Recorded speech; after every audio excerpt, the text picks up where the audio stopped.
মাধ্যমিক ও উচ্চ মাধ্যমিক শিক্ষক কর্মচারীদের জন্য সুখবর। দীর্ঘদিন বেতন ভাতা বন্ধ থাকার পর 3 মাসের বেতন একসঙ্গে পেতে যাচ্ছেন এমপিওভুক্ত শিক্ষক ও কর্মচারীরা।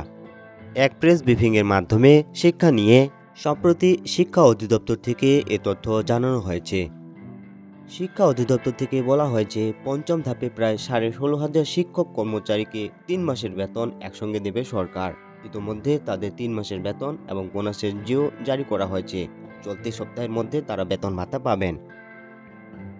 সিস্টেম অ্যানালিস্ট খন্দকার আজিজুর রহমান বলেন, পঞ্চম ধাপে 16,000-এর বেশি শিক্ষক কর্মচারী ইলেকট্রনিক ফান্ড ট্রান্সফার বা ইএফটি এর মাধ্যমে বেতন পাবেন। তারা 3 মাসের বেতন একসঙ্গে পাবেন। ইতোমধ্যে বেতনের জিও জারি করা হয়েছে। এখন আইভাস সফটওয়্যারের মাধ্যমে বেতনের তথ্য হস্তান্তরের কাজ চলছে।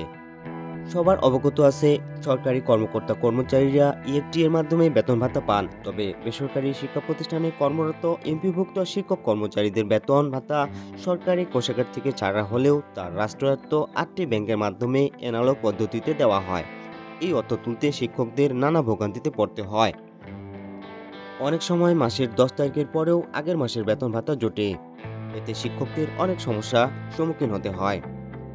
এ সমস্যার সমাধানের জন্য গত 5 অক্টোবর বিশ্ব শিক্ষক দিবসে ইএফটিতে বেসরকারি শিক্ষকদের এমপিওর বেতন ভাতা দেওয়ার ঘোষণা দেওয়া হয় শিক্ষা মন্ত্রণালয় থেকে। প্রাথমিকভাবে বেসরকারি এমপিওভুক্ত স্কুল কলেজের 209 জন শিক্ষক কর্মচারীর অক্টোবর মাসের এমপিও ইএফটিতে ছাড়া হয়। পরবর্তী সময়ে 1 জানুয়ারিতে 1,89,000 শিক্ষক ইএফটি এর মাধ্যমে বেতন পেয়েছেন। দ্বিতীয় ধাপে 67,000, তৃতীয় ধাপে 84,000 এবং চতুর্থ ধাপে 8,200 এর অধিক শিক্ষক কর্মচারীকে ডিসেম্বর মাসের বেতন ভাতা দেওয়া হয়েছে। ইতোমধ্যে তারা জানুয়ারি মাসের বেতনও পেয়েছেন। এ প্রক্রিয়া পুরোপুরি চালু হলে শিক্ষকদের বেতন ভাতা নিয়ে আর সমস্যার সম্মুখীন হতে হবে না। এতক্ষণ আমাদের সাথে থাকার জন্য ধন্যবাদ। চ্যানেলটিকে অবশ্যই সাবস্ক্রাইব করবেন। ভালো থাকবেন, সুস্থ থাকবেন।